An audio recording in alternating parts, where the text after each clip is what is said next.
हाय, hello, नमस्कार, good morning. आता वाजले 9 वाजलेलं आहे आणि आता सकाळचं काम सगळं आवरलेलं आहे. इकडं सगळं काम आवरलं आहे आणि देवपूजा करून बाकीचं सगळं आवरलेलं आहे. आणि आता इकडं नाश्त्याला उपीट बनवलेलं आहे. या नाश्ता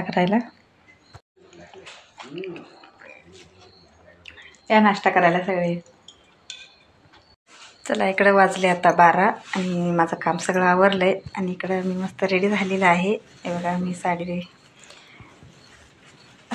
नेसलेलं आहे, कारण मी कुठं चाललो आहे म्हणजे आज शुक्रवार आहे आणि इथं आपलं शेजारी दुर्गा माताचे मंदिर आहे आणि त्याचा आज यात्रा आहे. त्यामुळं मी तिकडं चाललेलं आहे आणि प्रसाद पण असतो आहे, म्हणून देवाला नमस्कार करून यायचं म्हणून चाललेलं आहे. चला, मी तिथलं आज काय काय कार्यक्रम आहे तिथं आणि काय काय आहे ते पण शेअर करणार आहे आणि पूर्ण व्हिडिओ बघा. आणि इथं देवळात फसलेलो आहे आम्ही. आणि इकडं नारळ आणि प्रसादासाठी शिरा करून घेतलेलं होतं आणि नारळ घेतलं, तेल, फुलं, उदबत्ती आणि कापूर सगळं घेतलेलं होतं. आणि इकडं बघा, नैवेद्य दाखवला आणि इथं नैवेद्य घ्यायला आणि नारळ फोडून द्यायला इथंच बसले होते.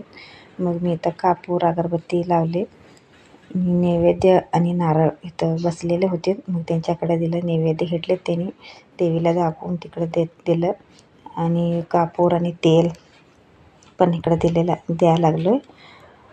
आणि हे मंदिर हायवेवरच आहे, विजापूरला जाण्याचा हायवे आहे आणि तिथं रोडवरच आहे. आणि खूप गर्दी होती आणि येणं जाणं माणसं पण प्रसाद घ्यायला थांबलेली होती.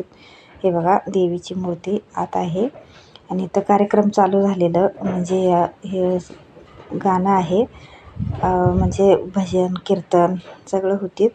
मग आता संध्याकाळी 6 वाजेपर्यंत हे सगळं आहे आणि प्रसाद पण होता. आणि आम्ही इकडं पथोळ्यामध्ये घेतलेलं होतं, मी आणि त्यांनी बसून जेवलो आम्ही.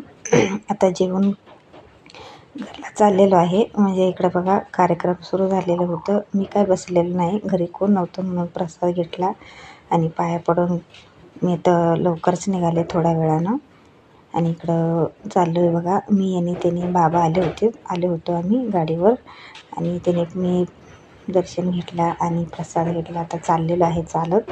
मग पुढं बाबा गाडी घेऊन येणार होते. म्हटलं, इकडं बघा, त्या हायवेवर एक कारखाना सुरू झालेला आहे आणि पवनचक्की आहे बघा, त्याचं पंखाच म्हणजे इथं तयार करतात. इथं हायवेवर रान होतं, ते रानच त्यांनी विकत घेतलेलं आहे. विकत घेतलेलं नाही, दर वर्षाला त्याचं भाडं आहे. ते किती भाडं आहे माहीत नाही तिथं. आता वाजले 6 वाजलेलं आहे आणि आम्ही यात्रेला जाऊन आलो, देवीचं दर्शन घेऊन आलो आणि तिथं प्रसाद घेतलं, जेवून तिकडंच आलो. आणि दुपारी जरा उन्हातनं जाऊन आल्यामुळं जरा डोकं दुखत होतं. दुपारी जरा आराम करून 5 वाजता आणि शेतात आलेलं आहे. आणि इकडं शेळीसाठी वैरण काढलं आणि आता 6 वाजलेलं आहे. आता घरला चाललो आहे, थोडंसं काढलेलं आहे. आणि आमच्या शेतातनं बघा, तुम्हाला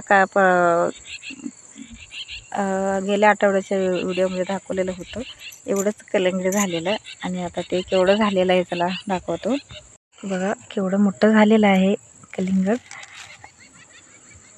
इकडं छोटे छोटे पण आहेत, ते पण मोठं होतील. आणि इकडं पुढं पण आहेत.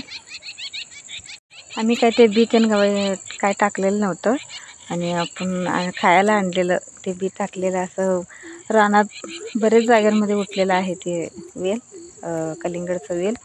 आणि कलिंगड पण झालेलं आहे. बघूया आता ते मोठं झाल्यावर म्हणजे चांगलं होतं काय होतं आहे बघूया. आता तर चांगलं झालेलं आहे, एवढं आहे ते. मोठं झाल्यावर बघूया, कारण त्याला औषध ते काय सगळं मारायचं असते, ते काहीच नाही, ते आपोआप उठलेलं आहे. बघूया. आणि मी आजचा व्हिडिओ इथेच थांबवतो. प्लीज व्हिडिओ आवडला तर लाईक करा, शेअर करा आणि सबस्क्राईब करा. परत भेटूया पुढच्या ब्लॉगमध्ये. तोपर्यंत बाय बाय.